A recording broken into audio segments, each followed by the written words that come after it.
Olá, pessoal, tudo bem com vocês? Sejam bem-vindos a mais um episódio do nosso podcast diretamente da Brascars, segundo episódio da nossa série aqui na Brascars. Então, queria agradecer mais uma vez a Alcon pela oportunidade, pela parceria nesse podcast. E a gente vai continuar com o assunto de lentes intraoculares premium. Ontem a gente falou de trifocais, hoje o assunto vão ser as lentes de foco estendido. E para brilhantar a discussão, a gente está com duas cirurgiãs exímias, muito capazes, muito inteligentes, e vai ser uma conversa muito rica, certamente. Então, eu queria apresentar a doutora Leila Gouveia, vice-presidente da Brascars. Ela é mestre em oftalmologia pela USP de Ribeirão Preto e diretora da Iluminar Oftalmologia em Manaus. Seja bem-vinda, doutora Leila. Bom dia, Bernardo, tudo bom? Eu quero muito também agradecer o seu convite, né, de participar desse podcast da Opt Review. Eu acho que vocês estão, como diz no popular, né, vocês estão aí arrebentando. Então, parabéns, é um prazer estar aqui. A gente vai fazer um bate-papo bem legal. Eu também queria agradecer muito a presença da doutora Amarilis Avaquian, chefe do setor de catarata da USP São Paulo, doutora pela USP, minha chefe na época da residência. É um prazer te receber, professora.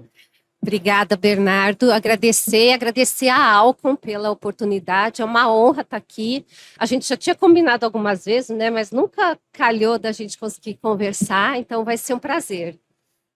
Bom, vamos lá, pessoal. Falando de lentes de foco estendido, vamos começar o nosso papo. Doutora Leila, sabe que, embora as lentes intraoculares premium, né, as ditas lentes premium estão super difundidas, tem muito cirurgião de catarata que ainda tem receio de indicar essas lentes, né? E muitas vezes o receio é em relação a distúrbios visuais, disfotopsias. Na sua opinião, qual que é a importância da introdução no mercado das LIOS EDOF não difrativas, como a Vivit, nesse contexto? Bom, Bernardo, existem algumas razões pelas quais alguns cirurgiões ou muitos cirurgiões não querem implantar as lentes multifocais difrativas. Uma delas é realmente a disfotopsia, né? Mas o que eu vejo também, além da disfotopsia, é a forma como você aborda o paciente, né? As indicações para as lentes trifocais, elas são um pouco mais restritas, elas exigem que o paciente tenha um olho muito perfeito. Então, às vezes, é difícil você encontrar esse paciente perfeito. Aí você tem também que analisar um pouco os hábitos do paciente e por aí vai. Mas a entrada da lente não difrativa nesse mercado da correção da presbiopia, ela veio exatamente para preencher um gap que existia ali, não só para o cirurgião, mas principalmente para o paciente, né? Então, o paciente que tem alguma alteração anatômica, quer seja na retina, quer seja na córnea, então esse paciente ele estava já excluído da lente multifocal de alguma correção da presbiopia. Então, veio, né, preencher exatamente esse gap de trazer para esse grupo de pacientes uma opção de correção. Então, eu vejo assim. E em relação à disfotopsia, isso foi, eu acho que uma mudança no game aí, porque a gente tinha foco estendido apenas como difrativa. Então, acaba que você ficava na mesma, né? Apenas você não via de perto como via na lente difrativa multifocal. Interessante. E exatamente sobre esse aspecto que você falou, né, eu tenho um depoimento muito pessoal para dar, porque o meu pai, ele tem uma membrana epretiniana, eu estava com catarata, inclusive a cirurgiã dele está aqui assistindo a gente ali, a doutora Luciana, e ele implantou uma Vivit, né, com uma membrana epretiniana inicial, a anatomia da retina ainda boa, mas tinha uma membrana ep que não teria uma indicação de trifocal, e a gente conseguiu dar uma independência de óculos fantástica para ele. Ele não usa óculos para quase nada, tem uma super independência. Então, realmente, as DOFs não difrativas, nesse contexto de um paciente com um olho não 100% redondo para aquela trifocal, acaba preenchendo, né, um gap muito interessante. E eu acho ainda, Bernardo, que assim, daria para acrescentar o seguinte: muitos pacientes, a gente, por receio da disfotopsia, você começa a analisar, o paciente começa a falar, e você fala, será que eu vou mais além? Às vezes ele tem uma uma superfície ocular não perfeita, ele não tem uma doença, mas ele tem alguma aberração assim a mais, uma superfície ocular ali que você fica em dúvida. Ele é um paciente um pouquinho mais exigente, ele dirige à noite, aí você fala, será que eu vou numa trifocal? E o que, assim, acho que a grande virada de chave não é só implantar as lentes EDOF nos olhos não tão perfeitos, mas é implantar nos olhos bons, nos olhos perfeitos, que tem alguma diferença, que o paciente, por algum motivo, você não quer, portanto, Você, na verdade, na não. mesa, jogar tanta chave na mesa, Acho que entendeu? quer dizer que você capta ali na hora da consulta Exato, que aquele paciente não vai exatamente. ser um paciente bom para você acompanhar. Que ele é mais questionador, exato. assim, sabe, mais crítico. E assim, o que aconteceu na minha prática diária é que eu, assim, era fã, sempre fui fã da Panoptix. Implantava em todo mundo, tanto que quando o pessoal da Alcon veio apresentar a Vivid, eu falei, mas pra quê, gente? Eu já adoro, eu não preciso de outra lente. E aí eu comecei a usar, e o que aconteceu? Ampliou o número de pacientes que eu conseguia entregar uma visão de perto funcional. E isso, se é o que a gente quer, se não... Eles têm uma visão muito boa para perto, uma visão que eles conseguem fazer a maioria das coisas do dia a dia. Então, acho que a grande chave é ampliação da indicação no número de pacientes do seu consultório. Perfeito. E se a gente puder, talvez, nominar, para ficar isso mais claro, o que é um olho também não perfeito. Eu tenho um exemplo assim, muito, muito bacana. Eu tenho um paciente que eu implantei Vivit bilateral. Olha só qual foi a minha indicação. Ele tomava, toma, né? Porque isso é para sempre, ele toma Ancoron. Então faz aquele depósito na córnea que não deixa uma transparência muito boa. Então, para você botar uma trifocal ali, não funciona direito. Sim. Então, são indicações pontuais ali que você capta e que você não vai ter sucesso com uma trifocal. A outra é nas córneas gutatas, por exemplo. As córneas gutatas médias. Você não tem uma transparência perfeita para fazer uma trifocal, aí você já também já lança a mão de uma Vivit, por exemplo. Então, além dos olhos normais, que a Marilis falou, quando a gente capta que aquilo ali não vai funcionar, que o paciente dirige à noite, e aí eu tenho uma observação muito interessante para fazer, Amarilis, que quando a gente fala em dirigir à noite, eu sou uma privilegiada, que Manaus é isolado, não tem estrada, não tem nada. Então as pessoas ficam lá, entendeu? Então você dirige à noite em lugares que você já conhece. Sim. Você vai para o restaurante, você vai para o trabalho, você volta para casa. Então isso me facilita colocar uma trifocal. Não é uma dificuldade. Na sua cidade.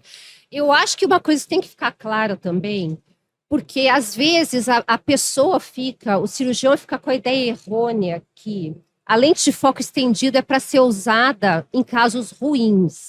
Por exemplo, um buraco de mácula estágio 4. Não vai ficar bom.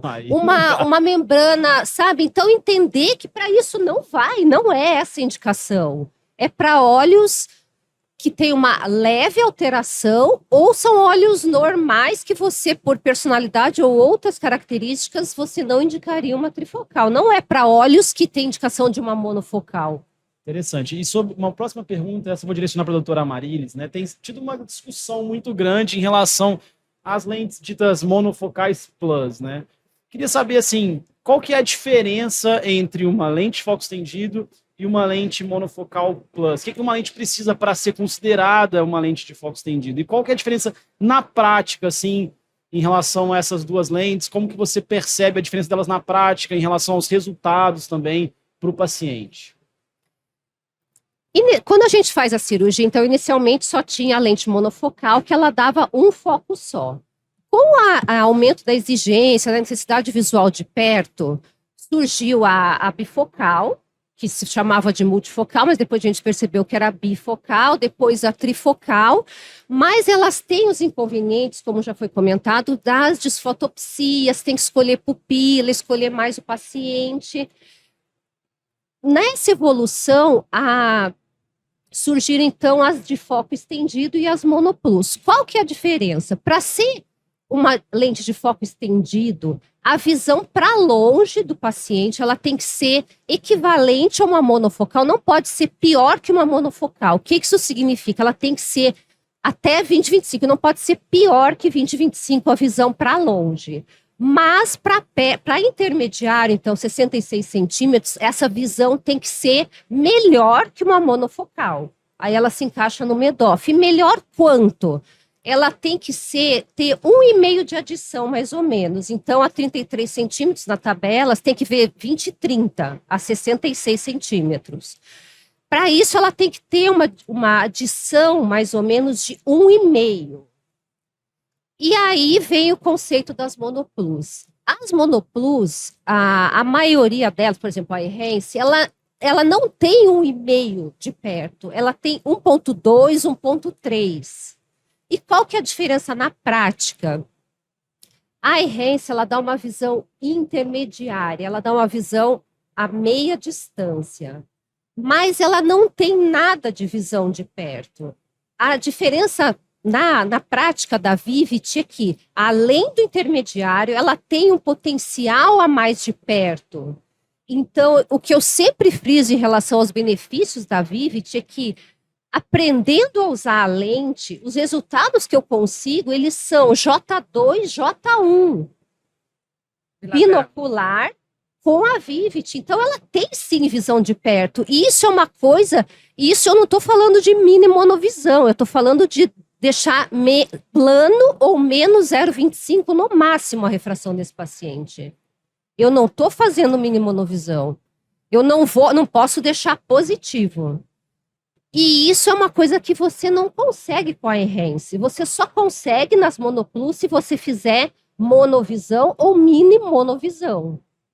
Eu acho, só complementando ao que a Marisa está dizendo, eu acho que as monofocais plus, elas vieram para um outro local. Ela não é a mesma indicação de uma EDOF. Ela veio para tirar aquela monovisão pura que a gente fazia de -2, -2,5 para o paciente enxergar, entendeu? Então, hoje... E ontem a gente assistiu o Andrew, o americano, que falou sobre a nova monovisão, que é exatamente essa monovisão que não deixa tão longe um olho do outro e que dá uma certa estereopsia, falando nas lentes monoplus, que são a monovisão onde você faz um target, por exemplo, de -1,25, de -1, e você consegue essa monovisão. Você consegue a visão de perto, consegue a visão de longe e não tem esse gap muito grande que a gente tem, por exemplo, numa lente de contato quando você usa a monovisão. Então, eu acho que os nichos são diferentes, as indicações são diferentes. O que você quer? Você quer fazer uma monovisão? Então, hoje você faz uma monovisão com uma monoplus. Não, você quer fazer correção da presbiopia, visão funcional, os dois olhos, você faz uma Vivit com -0,25, por exemplo.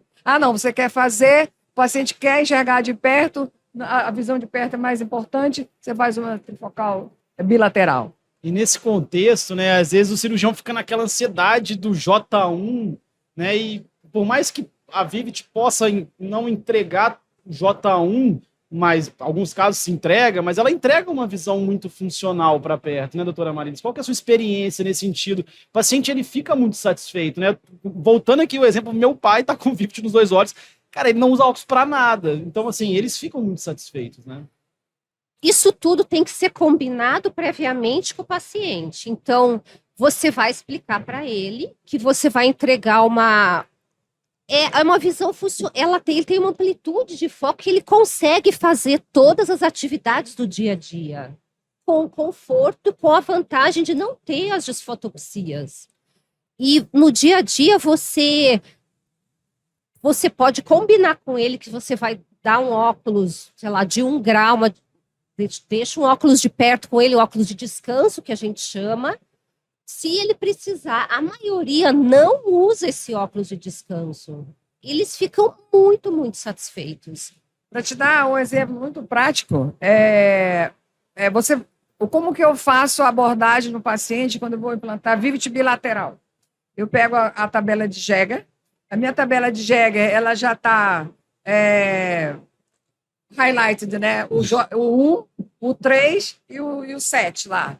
Então, o que eu explico para o paciente ali? Se eu colocar uma trifocal, você vai ver esse aqui, J1, bilateral. Eu sempre dou essa noção de que a visão tem que ser bilateral, porque às vezes o paciente opera de um olho, aí fala assim, a visão não está muito boa, então, calma, vamos operar o segundo olho. Então, eu mostro a tabela já marcada no J1 e no J3. Então, essa lente vai dar essa visão, porém, aí eu levanto a lente assim, esses halos à noite. Essa outra lente vai dar essa visão, eu coloco o J3, às vezes J2, dependendo da pupila do paciente, eu até prometo um J2, que é uma coisa que a gente tem que ver, né? A coisa é ampla, você tem que analisar a pupila do paciente, pupilas pequenas ou menores, vamos colocar assim, o paciente lê J1 fácil com o Vivid. Tem vários casos que ele lê, porque a pupila é pequena. Então, eu mostro aquilo. Então, o J3 é certo que ele vai ler. Mas, de noite, ele não vai ter disfotopsia. Então, eu dou aquilo para o paciente escolher. Então, o paciente escolhe, ele quer disfotopsia com a visão de perto, ou ele não quer disfotopsia e quer a visão, se for ler uma coisa muito pequena, ele vai botar um óculos e tal. Celular, ele aumenta a letra, nos óculos nunca. Sim. É isso que a Maria está dizendo. A gente passa, mas ele vai usar muito. Na prática, eles não usam óculos. Uma coisa importante é a gente lembrar que, além da pupila, as aberrações que o paciente já tem na córnea também influenciam na visão final que ele vai ter.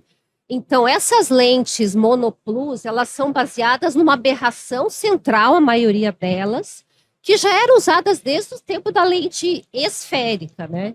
Então, esse conceito de você aumentar essa profundidade de foco pela aberração central.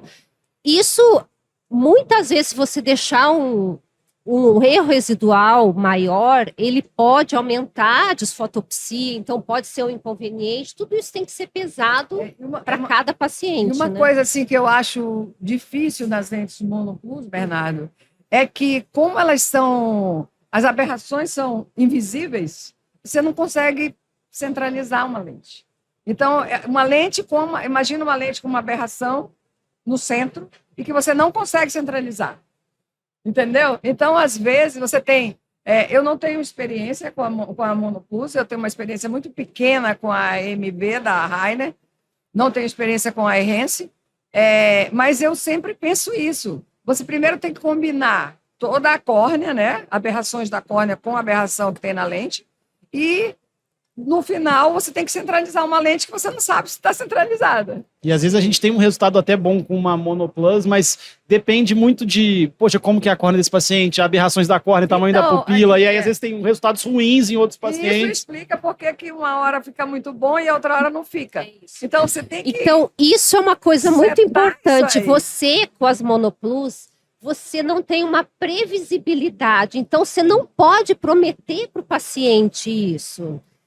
E é um pouco difícil, porque ela custa mais, então eu tenho que cobrar mais, mas eu não posso prometer, não posso combinar previamente que ele vai ter aquele resultado. E aí a gente fica... Mas eu posso combinar com a Vivid. Com a Vivid é totalmente reprodutível. Essa é a diferença. Eu gostei muito do que a doutora Leila falou, de como ela fala com o paciente. Eu acho que esses insights, para quem é mais jovem, quem está, às vezes, querendo começar nesse universo das lentes premium, é muito valioso ouvir de uma pessoa muito experiente como que fala com o paciente, como que você explica. Então, muito legal isso.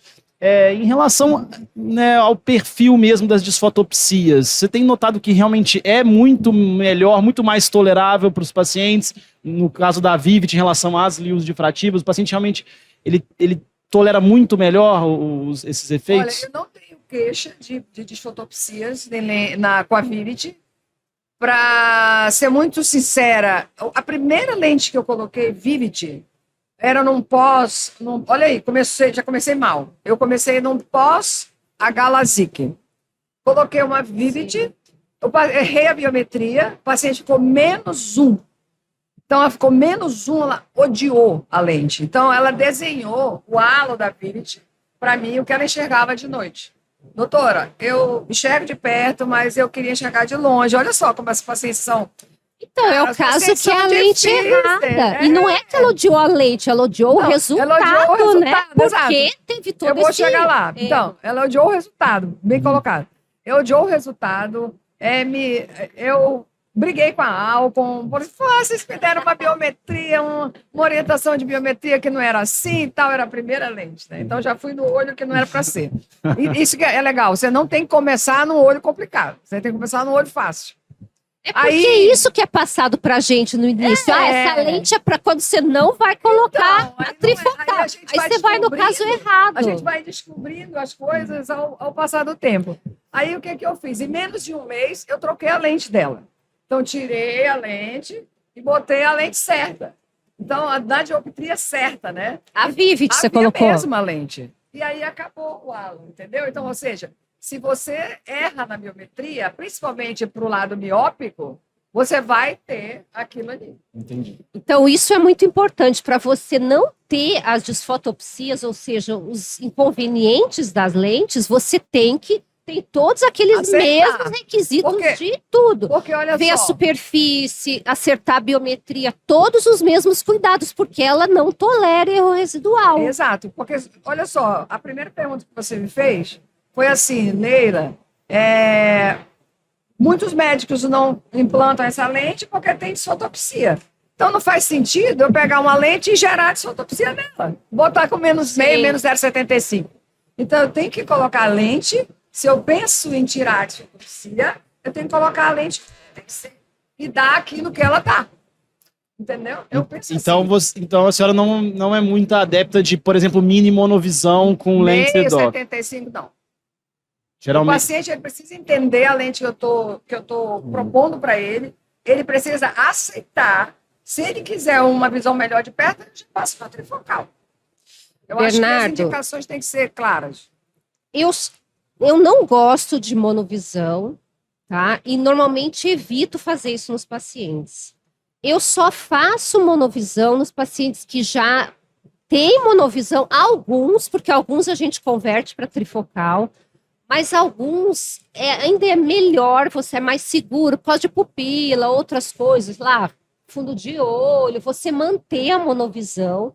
E aí, nesses casos, eu acho que a Monoplus pode ser benéfica, porque ela tem aquele meio de profundidade de foco, por exemplo, para deixar, sei lá, 1,5 para o paciente de perto, eu não preciso deixar 1,5, eu programo essa lente para -1. Não vai ficar tão ruim de longe, ele vai ter uma profundidade de foco maior de perto. Esse é o meu principal uso das lentes monofocais plus hoje. Em relação. Porque não abole a desfotopsia. Vai ter a desfotopsia. Vai da ter, miopia. porque já teria com a monovisão, Exato, e já- teria mesmo. Entende?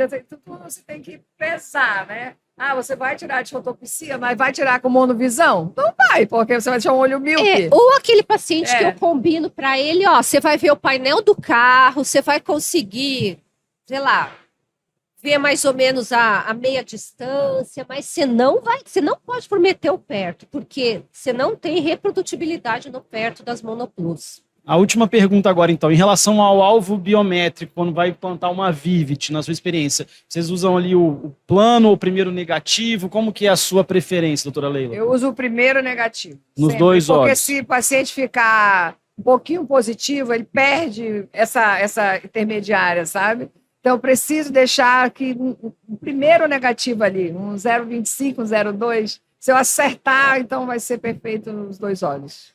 É isso, é esse refinamento mesmo. E toda lente que você vai começar a usar, você tem o seu ajuste do seu jeito de operar, do seu tamanho da capsulotomia.